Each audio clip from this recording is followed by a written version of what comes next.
Major गौरव, ये लक्ष्य सिद्ध नहीं होगा। वो लक्ष्य सिद्धि तब होगी जो भारत से उठेगी। आपको लग रहा है जितने भी प्रयास इस वक्त भारत कर रहा है, और केवल भारत की ही हम बात क्यों करें, हम अमेरिका की बात क्यों ना करें, क्या उन्हें इसमें आवाज नहीं उठानी चाहिए?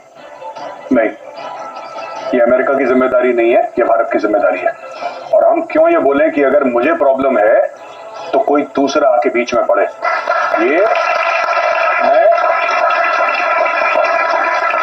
ये जो हम अरबों खरबों के हमने हथियार खरीदे हैं या बनाए हैं, ये रिपब्लिक डे की परेड के लिए बनाए हैं, किस चीज के लिए बनाए हैं? पहली बात। दूसरी चीज, अमेरिका बोले न बोले, यूरोप बोले न बोले, सबसे पहले मैंने क्या बोला था? मैंने ये बोला था कि हम ये तय कर लें कि दुनिया भर के हिंदू, या खासतौर से हम बांग्लादेश की बात कर रहे हैं, वहां के हिंदू क्या भारत की जिम्मेदारी है कि नहीं है। अगर भारत मान रहा है हमारी जिम्मेदारी, अगर हमारी जिम्मेदारी है तो फिर किसी को बोलने की जरूरत नहीं, हम सक्षम है। India is the 5th largest economy in the world, you have the most professional armed forces, you are a nuclear power. आप क्या ऐसा करें, एक बार बोलिए उसको ठीक से, एक बार बोलिए, दिल्ली आएगा वो थर थर कांपते हुए। आप बोलिए, बात ये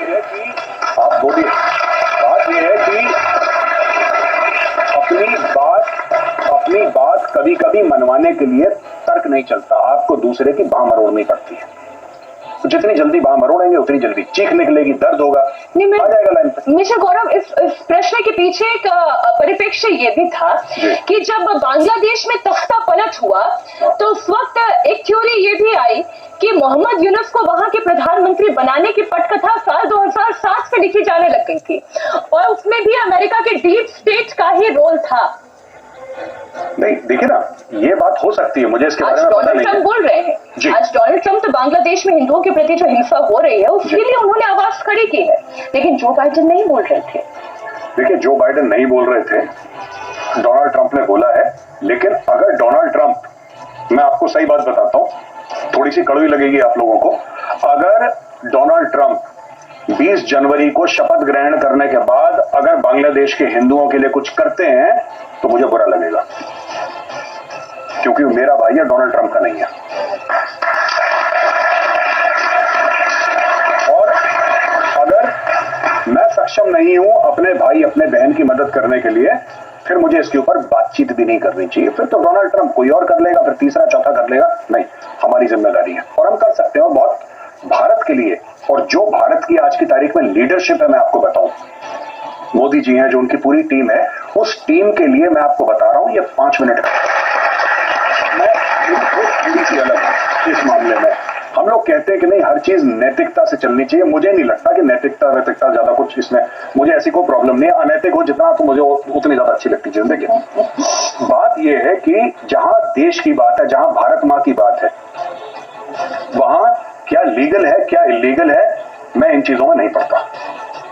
देश के लिए जो कुछ अच्छा है वो मेरे लिए अच्छा है, चाहे मुझे कानून तोड़ना पड़े या फिर हड्डी तोड़नी पड़े, मेरे लिए ये चीज एब्सोल्युटली ओके है। अगर वो भारत माँ की सेवा में, अपने पर्सनल बेनिफिट के लिए नहीं, भारत माँ की सेवा के लिए, पहली चीज।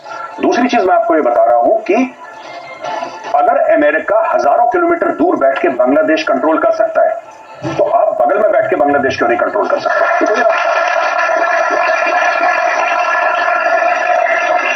जहां मेजर गौरव नैतिक और अनैतिक होने की बात करते हैं, मैं फिर आपसे चाहती हूँ कि आप गीता के उदाहरण के जरिए समझाएं नीति और सिद्धांत क्या है। पुराण से ही मुझे किस्सा याद आ गया कि भोले बाबा इतने दयालु कि उन्होंने आशीर्वाद दे दिया। एक राक्षस ने भी उनकी सेवा की, उनकी पूजा की, उनकी आराधना की, तो उन्हें भी आशीर्वाद दे दिया कि मांगो जो वर मांगना चाहते हो। अगले ने वर भी मांग लिया कि मैं तो आप ही को भस्म करना चाहता हूँ। भस्मासुर का अंत करने के लिए भी भगवान विष्णु ने मोहिनी का अवतार दिया था। अब आप इसे नीति कहेंगे, सिद्धांत कहेंगे, नैतिक कहेंगे, अनैतिक कहेंगे, लेकिन प्रसंग तो एक ये भी है। देखिए, यही तो भगवान कृष्ण ने किया। मजे की बात है, युद्ध का मैदान है, उस युद्ध के मैदान में लड़ना तो युद्ध है, लेकिन बात जीवन की हो रही है, बात योग की हो रही है, बात धर्म की हो रही है, और यहाँ तक की बात वहाँ खाने पीने तक की हो रही है। युक्ताहार विहार से युक्त चेष्ट से कर्म सुखी हो रही है। युक्ता माने बैलेंस, इतना है कि मेरा बैलेंस कितना है, बल्कि मैं बैलेंस्ड कितना हूं, ये भी बात हो रही है उसमें। लेकिन इसके साथ साथ युद्ध लड़ते लड़ते जब जब ऐसा लगा कि यहां पर अब नीति के साथ साथ नियति बदलने जा रही है, तो कौन सी नीति लानी है अपने धर्म को बचाने के लिए, अपने राष्ट्र को बचाने के लिए, तो भगवान कृष्ण ने उसको भी किया, उसको किया और करके उसको भी नीति का ही सहारा दिया।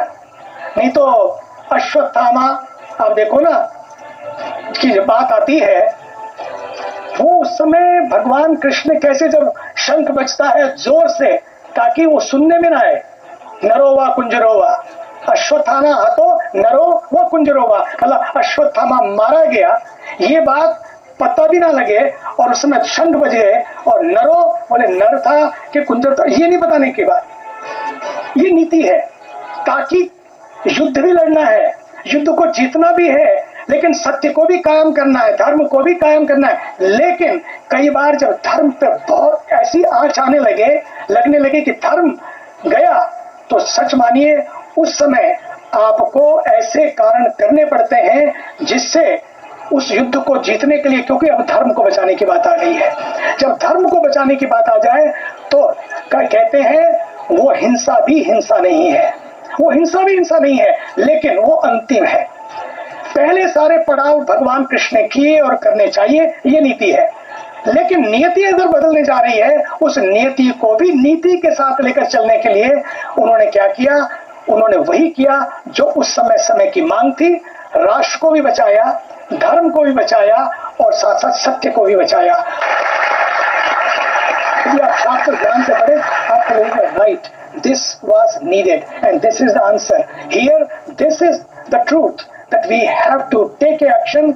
वही तो मेरे कभी कभी आश्चर्य होता है, ये जब मैं यूनुस मोहम्मद को देखता हूँ, उसको ग्लोबल पीस प्राइज मिला, जिसको ग्लोबल पीस प्राइज मिला हो, और वो व्यक्ति वहां बैठकर इस तरह का एक्शन लेता हो, मुझे लगने लगा कि देने वाले गलत थे या लेने वाला गलत था, या सोच के ये जो सारा संकट जो मैंने आपको बताया, ये पूरे विश्व में नैरेटिव्स घड़े जा रहे हैं। हिंदुओं के पक्ष का नैरेटिव क्या है और हिंदुओं के विपक्ष का नैरेटिव क्या है, दोनों आपसे जानना। पहली बात तो वहां की सोचने की शैली क्या है। अगर आप जाएंगे, कई बार आपको धर्म स्थलों पर लिखा होगा माई वे और नो वे, ये तो सोचने की शैली है, माई वे और नो वे। और दूसरा है माई वे इज हाईवे। लेकिन हम क्या कहते हैं, हम ऐसा कभी नहीं सोच सकते, ऐसा कभी नहीं सोचते। तो हिंदुओं की जो शैली है वो सोचने की पूरे, मैं तो जब पहले गया वहां पर 45 साल पहले, उस समय मैंने देखा कि जो किताबें पढ़ाई जा रही थी, पढ़ के रोने का मन करता था। कैसे कैसे नैरेटिव कितने समय से घड़े जा रहे हैं। और उसमें मजे की बात, तो वहां के लोग तो थे, अपने वाले भी थे, जो वहां पर केवल तर्क के लिए या किसी कारण के वश या वामपंथी विचारा के कारण वो ऐसी बातें पढ़ाई जा रही थी, पढ़ने के बाद लगता था कि दिमाग खराब हो जाए। बच्चे कहते, मॉम व्हाट इज दिस? अपनी सनातन के ऊपर, अपनी संस्कृति के ऊपर, अपने संस्कारों के ऊपर उनको शक होता है, क्योंकि शक पैदा किया गया, चीजें ऐसी घड़ दी गई। तो मैंने सोचा कि अब इसको कैसे करें, लड़कर नहीं। तो मैंने क्या किया, मैंने एक टीम ली। मैं पूरे 5 साल बोर्ड के सारे यूनिवर्सिटीज में गया, जगह जगह गया। एक हार्वर्ड के प्रोफेसर, कोलंबिया के प्रोफेसर, हम दोनों गए। जितने टॉप प्रोफेसर थे उनको चुना, लगभग 2000, और एक इंसाइक्लोपीडिया ऑफ हिंदुइज्म, हिंदू धर्म विश्वकोश। पहली बार there is encyclopedia Britannica, there is encyclopedia Islam, Christianity, Buddhism, Judaism, all are there, but not Hinduism। इतना बड़ा विशाल धर्म, उसके पास एक इंसाइक्लोपीडिया नहीं था, एक हिंदू धर्म विश्वकोश नहीं था। कहीं कुछ पढ़ना है तो 2 किताबें जो उन लोगों ने लिख मारी, उनको आपको पढ़ना और हिंदू धर्म को समझना है। लेकिन जो आपने काम किया है इंसाइक्लोपीडिया ऑफ हिंदुइज्म जी, ये बांग्लादेश से भिजवाइए ना। मैं अभी जो है वो भी पढ़े इसे। यहाँ पर केवल बांग्लादेश में केवल इंसाइक्लोपीडिया नहीं भिजवाना है, बांग्लादेश के साथ जो इस समय जरूरत है वो यही है। और मुझे पूरा विश्वास है, क्योंकि हम समाज में हैं, कैमरे के सामने हैं, मुझे लगता है कि tongue management is very important. I want to manage the tongue, not to say everything, but I am telling you, believe me, in this country India is not sleeping, Indian leaders are not sleeping. Israel की बात आती है, Israel के जब attack होता है वहां के जितने लोग होते हैं विपक्ष भी साथ खड़ा हो जाता है, पर यहाँ तो विपक्ष रोज संसद में, अभी तो कुछ हुआ नहीं है लेकिन उससे पहले प्रश्न खड़े हो रहे हैं, नए नए नैरेटिव घड़े जा रहे हैं। लेकिन सच तो ये है, मैं आपको बता दूं, कितने भी नैरेटिव घड़े जाएं या नारे घड़े जाएं, भारत कभी ना नैरेटिव और नारों पे विश्वास करता है, भारत विचारों पे विश्वास करता है। आपने टर्म मैनेजमेंट कहा,